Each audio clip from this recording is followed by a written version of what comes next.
Hello, BookTube. Well, I'm back after taking a little hiatus. I had a guest here for a week. Christopher Russell came here for a week, and we had a wonderful time and did a lot, saw a lot, and I moped when he left. I hate it when guests leave, uh, and I decided to pull myself out of that tailspin with a trip to the Brattle Bookshop. That's a big surprise to most of you. Those of you who might be new to this channel, there's a used bookstore in downtown Boston called the Brattle Bookshop that I love to go to. I am an habitué of the Brattle Bookshop. I love to go there. It was a beautiful day this morning, just crisp and clear, almost jacket weather. So no reason not to. And I knew that it would pick up my spirits. My spirits need to get back on an even playing field until I have a guest again. So I went and I got a pile of books. And I thought I'd show them to you. Some real finds in here, some real chances that you can take. The nice thing about the Brattle, aside from the great staff and the gigantic turnover in the shop, so that you're never looking at the same shelf twice, is the sale lot next to the store, which is books for $3, $1, and $5 a piece. Thousands of them, arranged in no other way except by price, so you can just go out there and lose yourself looking at all kinds of stuff. That the Brattle bargain lot is where I spend most of my time, and it was where I spent most of my time today, and that's where most of this pile comes from. In fact, almost all of it, I think. Anyway, this first one is a Viking portable library. The Viking used to do this. They used to make Viking portable library editions of all kinds of stuff. I think they had 100 titles in that list. I've shown them to you many, many times before on this channel. They're fantastic, just incredible. Most of them are just wonderful reading experiences on their own, quite apart from collecting interesting bits and pieces. They're so well edited. The editors in charge of them made them wonderful reading experiences. I think the foremost example of that is the Viking Portable Tolstoy, edited by John Bailey, where you're expecting the predictable volume that you would expect for a portable one-volume Tolstoy, and you very much don't get that volume. But also, one of my own favorites, the Viking Portable Roman Reader, has all sorts of fun stuff in it that I wouldn't expect. The Viking Portable Medieval and the Viking Portable Renaissance Reader had little bits and pieces in among their gigantic tables of contents that had never been translated in English before. They have since, but that was still an amazing thing. And the Viking portables ranged all over creation, and there was one. I have a lot of them, but there was one that I really, really wanted. I never saw it anywhere. And I found it today for, I think, $3. This is the Viking portable Alexander Woolcott, who I have in two little little mass market paperbacks that I've held on to. Those mass market paperbacks, the old pocket mass market paperbacks with the had a really good spine. They really do hold up, but even so, they're not exactly sturdy. And I knew all along that there was a book out there that had both those books in it, While Rome Burns and Long, Long Ago. This has both those books complete and also other stuff. So finally, I found a copy of this thing, so I can get rid of those mass market paperbacks. And just enjoy this. Woolcott he's a tempered enjoyment. He was a round table, Algonquin round table wit. And as I've mentioned, with James Thurber and Robert Benchley, not a lot of that wit translates, I think. I think a lot of that stuff was product of its time. I might even say that about the mighty Dorothy Parker. I might even say that about her. That a lot of her humorous sketches, in, for instance, the Penguin Classic Deluxe portable Dorothy Parker, which is so wonderful, one of the only portables they actually kept. Some of the humorous sketches in there really don't translate, I don't think, no matter how brilliant she is. But think about that Viking portable Dorothy Parker with the French flaps and the deckled edges and the original artwork on the cover and the extra size for as much stuff as you can stick in there. What I would like Penguin to do, they don't ask me, but what I would like them to do is take that old Viking portable library, all of it, even the Viking portable Faulkner, even the Viking portable Steinbeck, but Henry James, absolutely, 2 volumes on Gibbon, The Viking Portable Decline and Fall of the Roman Empire, the Viking Portable Gibbon, which has the autobiography. A whole bunch of everybody in that, the Viking Portable Shakespeare. Take all the stuff, all the volumes in there. You already own their contents. Take all the volumes in there and make beautiful, gorgeous Penguin Classic Deluxe editions out of all of them. Just like you did with Dorothy Parker. Do they do that? No, they don't. And even if they decided to, go on a wild tear and do that, we know they wouldn't do the whole line because they'd leave out Kipling. Got to leave out Kipling. Or 12 Psychos on Twitter will call you mean names. But anyway, this I've never seen in paperback. I've just been waiting for it, and now I found it finally.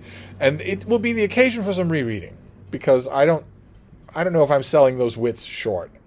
Got a lot of Robert Benchley to read, even S.J. Perlman, and Dorothy Parker I don't need any convincing, so you never know.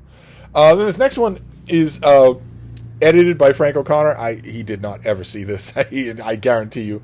He wrote, did he write maybe a totally soused quick introduction? Did that happen? Let's see. It's a little anthology volume. Yeah, he wrote a little introduction. And look at that. Oh, there's a bookmark in here for Goodspeeds. You will not know that bookstore if you're born in the 21st century, but there was once a bookstore called Goodspeeds. I spent a lot of time there a long time ago. But the book is A Book of Ireland. It's just a little collection of stories, black and white photographs all throughout. It was just a keepsake thing. But I had a copy of this. I've had a copy of this for years, and my copy is falling apart, so I found a completely perfect replacement copy. Then this next one, there were a whole bunch of caps thrown over walls in this particular Brattle visit. I have talked about this before. One of you was actually good enough to try to suborn this whole desire. There are some massive reading projects that I have on my docket. I don't know that I'm going to do them in 2025. I don't know that I am. 2025 has a lot of reading time left in it, so I might. They're both about World War II. They're both my vain attempt to become a World War II guy. They're both about World War II.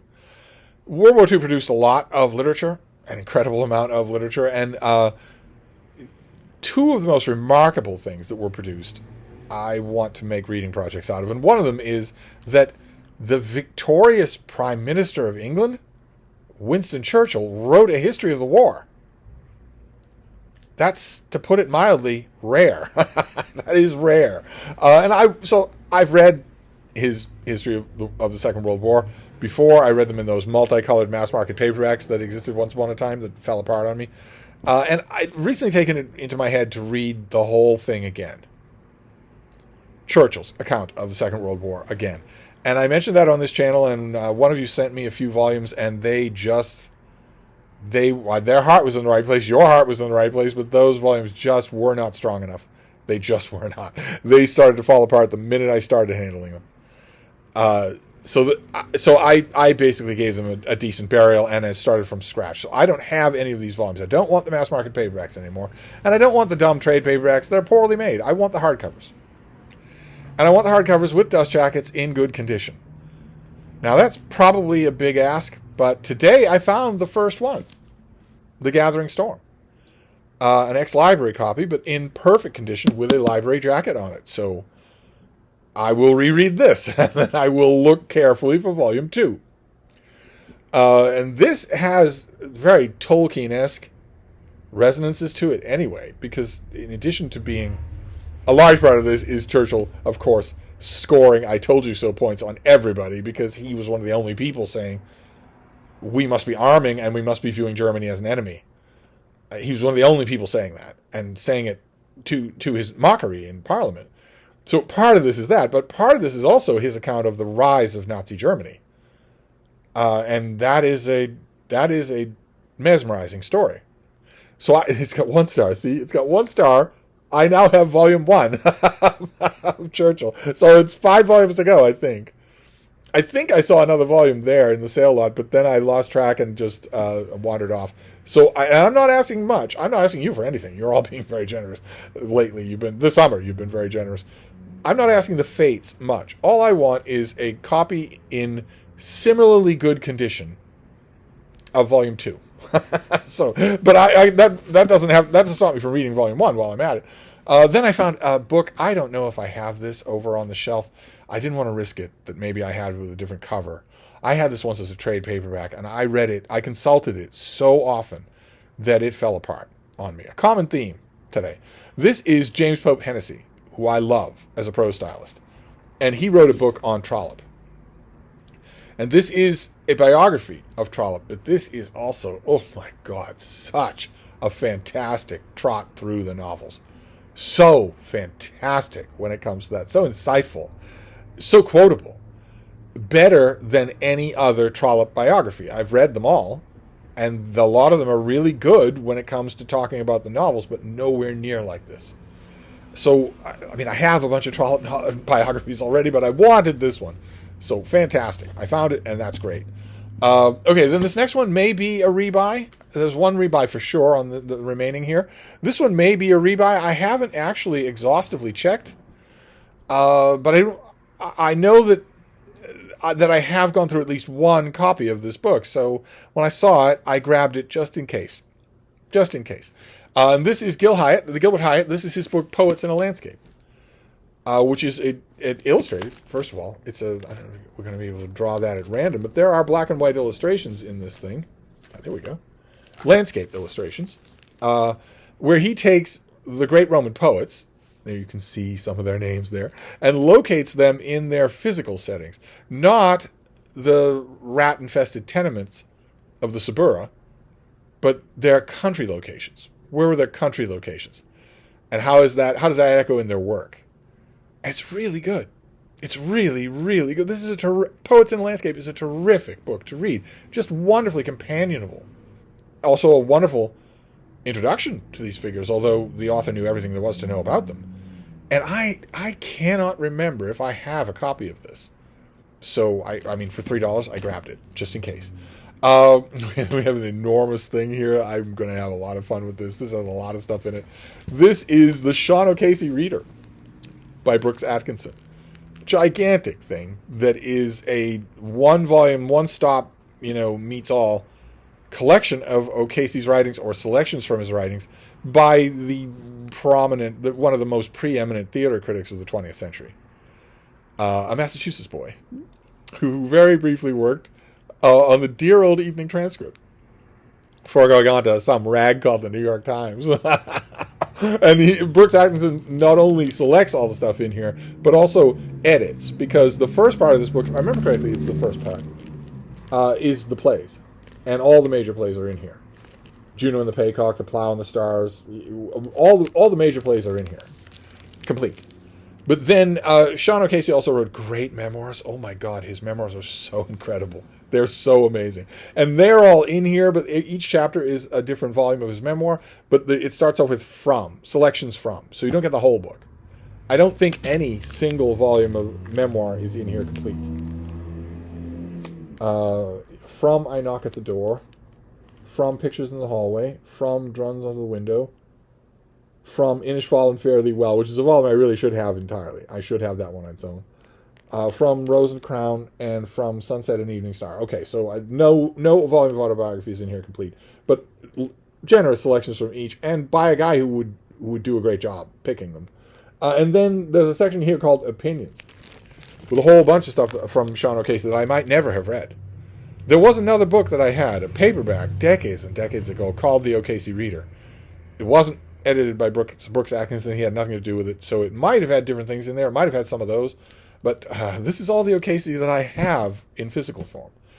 I don't have Inishfall and Fare Thee Well. I don't have a volume of the plays. I think Penguin makes a volume of the plays, the major plays.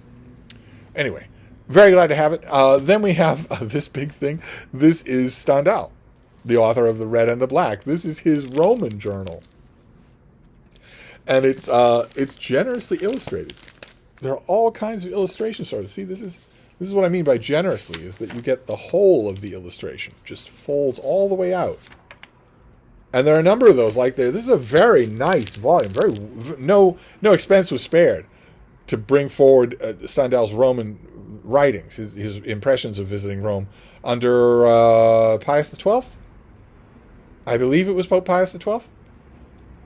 Um, and it's really interesting. Stendhal is a weird figure when you're reading his nonfiction, especially his travel writing. He was, I got the impression, I get the impression that he was a sourpuss a lot of the time. And maybe that's justified. He was never in the best of health and had no medical treatment, of course, no medicine available at the time. So I guess I could have made him sour. I don't know.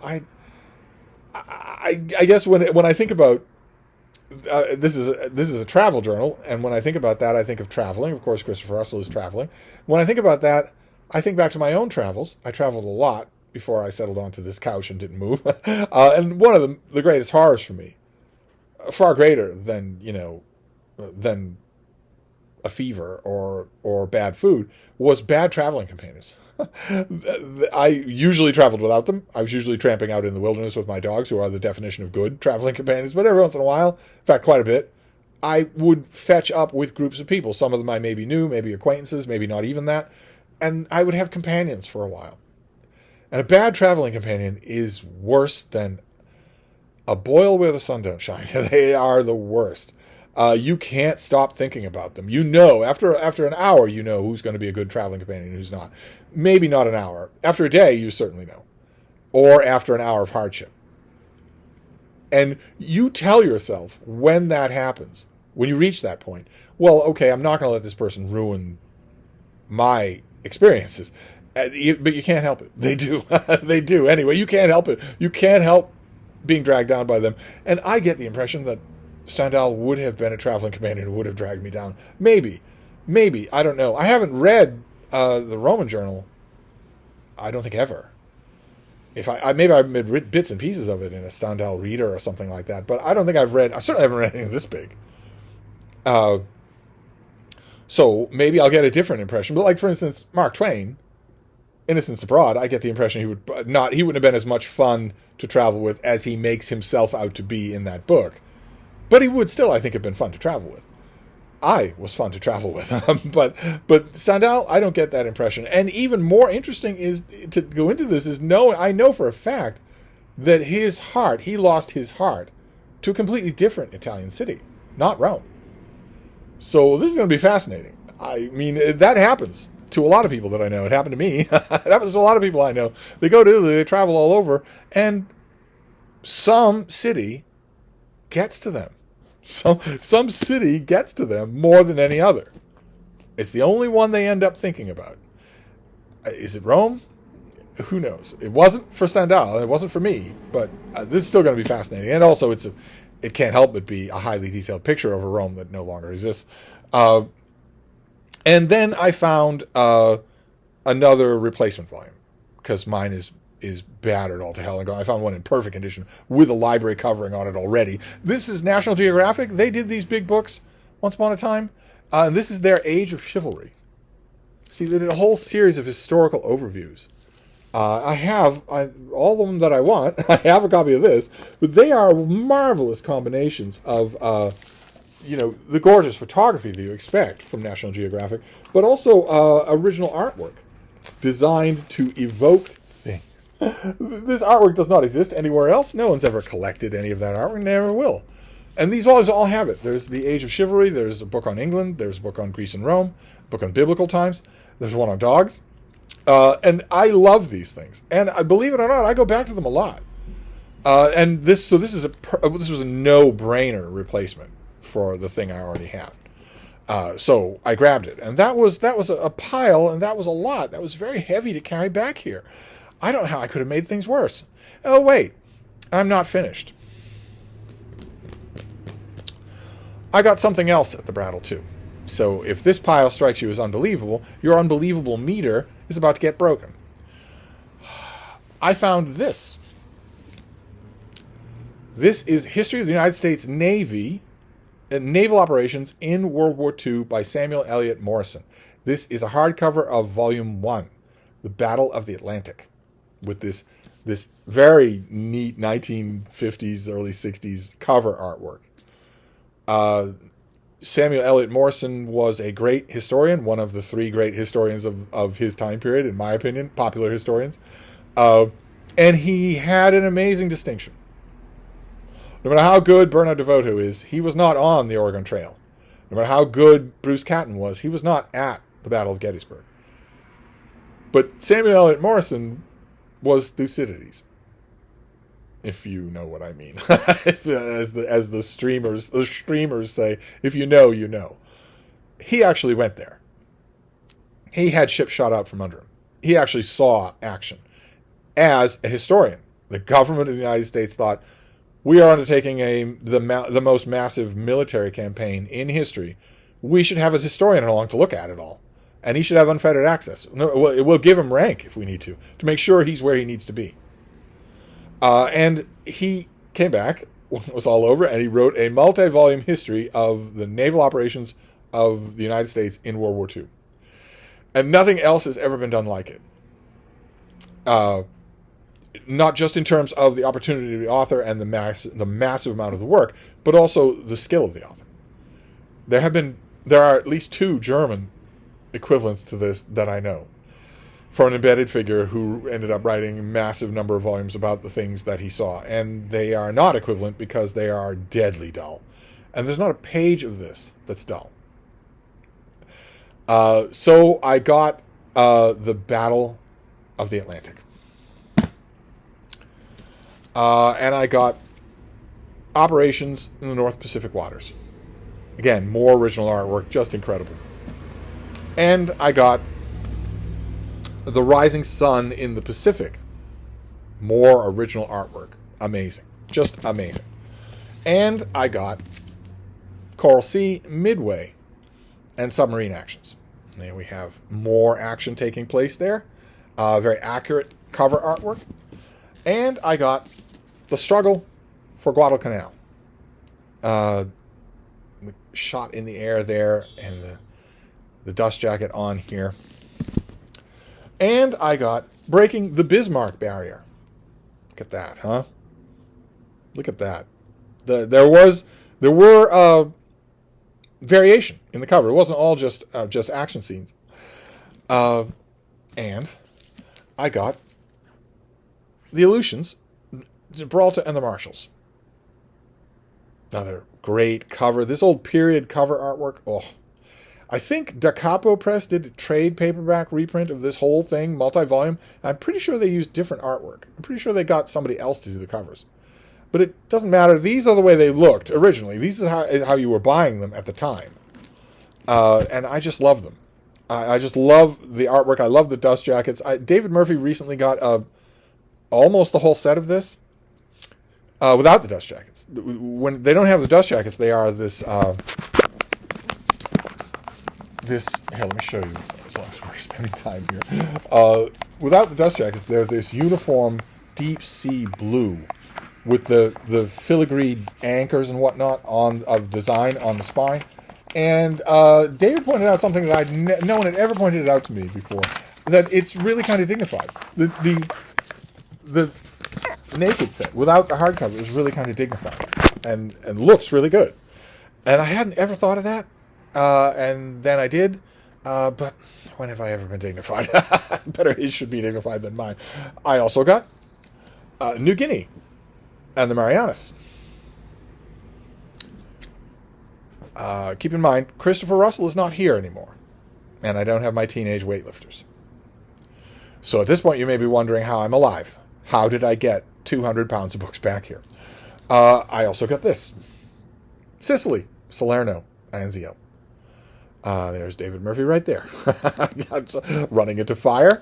I got The Atlantic Battle 1. Look at that. Look at that cover illustration. Just amazing. All of these in perfect condition. You ordinarily see 1 or 2 volumes of Samuel Eliot Morison at like a yard sale or something or other, and they're dirty and they're falling apart. These are all in perfect condition. I got his massive book on Leyte Gulf, on the Battle of Leyte Gulf, one of the greatest naval engagements in human history, and the subject of many, many books subsequent to this one, where the author wasn't writing 20 other books or 10 other books. They were just writing that. They were just doing that. And yet, on so many of these volumes, Guadalcanal especially comes to mind, but also this, Elliot Morrison is still the best. He's still the best. His volume, even though it's only a fraction of the book that he wrote, the work that he wrote, is still the best. Then The Liberation of the Philippines, of deep interest to me, since I just posted David Murphy's review of the new biography of Douglas MacArthur. His review is really, really good. I almost unconditionally guarantee he will be blurbed on the paperback. We need to start paying attention in bookstores. I don't have a bookstore in Boston. There's no bookstore in Boston. But we need to start paying attention in bookstores for open letters blurbs for a couple of my stars. I've got a few stars at open letters, and I want them blurbed on books. So they keep writing for me. Or, actually, that's not true. I want them to keep writing for me, of course. But the purpose of the blurbs is to keep them writing and pitching so they get blurbed by bigger outfits. Open Letters Review is just a launch pad. I am perfectly aware of that. Of course, I'd be happy to publish David Murphy until he's old and gray. Or at least gray. He's already old. But if he's blurbed on a book or two, maybe that would help. I'm not done yet, though. I know. No, I'm not done yet. Oh, no. No. Victory in the Pacific. There we go. And also the supplementary volume. Supplement and General Index, which you would think would have no good reading in it, but it does. It absolutely does. So I found all of those as well. In addition to the pile that I started off the video with, I found all of those. And if you were watching, then you will realize that there's a volume missing. And you'll know exactly which one it is. Except by you here, I mean Mark Richardson and David Murphy will know exactly which one is missing. The rest of you won't. But I'll kind of allow me to tell you. The most predictable volume to be missing is missing. The one on the Normandy invasion. Volume 11 is missing. The volume on the Normandy invasions. And I know exactly what the original owner of this set was thinking. I could trace his thoughts step by step. He got the set. He winced a little at how much it cost. He probably bought it new. Maybe a deal. There were all sorts of book club deals for this. Then he had the whole set, and it sat there on his shelf year after year, decade after decade, and he never really read it, never really got around to it. And, the kids are coming and going. Now they're grandkids. And my eyesight isn't what it used to be, and I really don't think I'm ever going to read it, but he couldn't bear to get rid of it. He couldn't bear to get rid of the set because he once had dreams about reading it. And then finally he decided maybe he had a little stroke, maybe a heart attack of some kind, maybe he was downsizing his apartment. Finally he thought, much as I love this, I got to get rid of this. But I'll keep the Normandy invasion volume. I'll keep that because my father fought in Normandy. Or my father had a friend who stormed the beaches at Normandy. So I'll keep that volume. I'll get rid of all the others. And maybe I'll read that volume because everybody knows that story.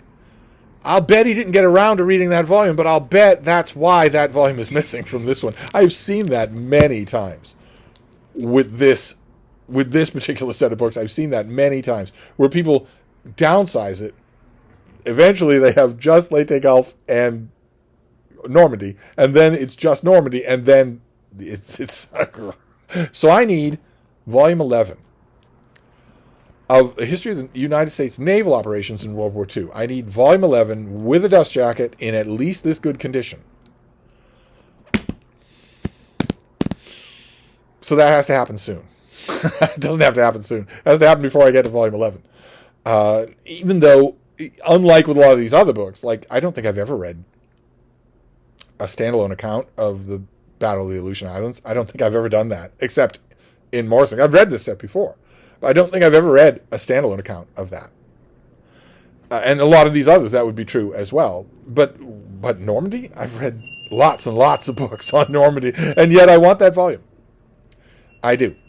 So am I going to have to go to eBay? Or maybe do you have a used bookstore? Your used bookstore won't have that volume. They might have some of these, but they won't have that one. That's the one you don't see. We will see. I need just that one volume, and then I'll have this whole thing complete. But anyway, that is my Brattle trip. So you originally thought that I stopped at 50 pounds. But no, I actually carried back 150 pounds of books. But I now have the Morrison. That's what people mean when they say the Morrison. I now have it. All but one volume, the most popular volume. Which I'm sure I can get it, or we'll find it. I now have it. And it has been It was the early 1980s when I last read this, when I read through it volume by volume. A smile on my face the whole time. You might look at something like this and think, oh my God, anything that has a supplement and general index is going to be the mother of all boredoms to read. You're wrong. I've been saying that about Samuel Eliot Morison the whole time I've had this channel. And the whole time I've had this channel, I've been saying that about him without having his magnum opus. But the last time I did this, working my way through volume by volume with a smile on my face the whole time, was early 80s. That's a long time ago. That's 40 years ago. So it is time to read this again. This and Churchill. I've already read Alan Brooks' Diaries, and there's, what's his name? Who was it? David would know. It was a German who did a gigantic work too, but it's worthless because he's trying to exculpate Nazism. He's trying to say this was a clash between two worthy enemies, when it wasn't. So I don't remember his name. But anyway, it's never been translated to English, and it doesn't matter anyway, because I wouldn't. But I want to reread all of Churchill, and I am going to reread all of Morison. So there you go. That was my Brattle trip. And I don't know how I'm going to survive it, but I'm happy about it. It's long since I had this set. I just need the one volume. I just need volume 11, and my set will be complete. And I'm going to be picky about it because it's got to be in at least this kind of condition. I don't want it naked. I don't want it without a dust jacket. I don't want it with the dust jacket all sun faded or torn or whatever. So I can be picky about it. It'll come. The Brattle will provide if nothing else does. Although if the Brattle routinely turns up whole collections of this set, maybe with one volume missing, maybe two, get you well on your way. And that happens 2 times a year, 3 times a year. Because my shop is always out buying. They're always getting things, so it does happen. The only problem is that if they got another set like this and that volume was there, I'd probably feel guilty about taking just that one volume and leaving the others. I'm passing on my problem to somebody else. But anyway, that'll be their problem if it happens. Anyway, that is my Brattle haul for today. 150 pounds of books.